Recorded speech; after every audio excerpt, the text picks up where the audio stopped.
بابا انا كنت خارج كده وعايز افتح العربيه بتاعتك. وايه الثقه دي؟ مين اصلا قال لك انا هديها لك؟ لا بالله عليك، ده انا واحد صحابي اللي جاي معايا الفرح. طب ما تاجركوا عربيه وهتاخدوا اوبر ولا اي حاجه؟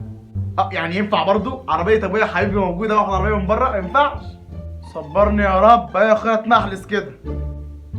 خد. بس عشان فيك كده معمول من اولها، العربيه لو جات لي فيها خدش كده ضربه كده اقسم بالله لا انفخك. عيب عليك، هرجعها لك فابريكا. اما نشوف، ربنا يستر. وبعدين ده الساعه داخله على 12 لسه ما جاش، يا ترى ايه اللي حصل؟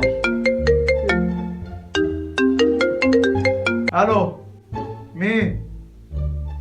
ايوه انا ابو سيف. بتقول ايه؟ حادثه ازاي يعني؟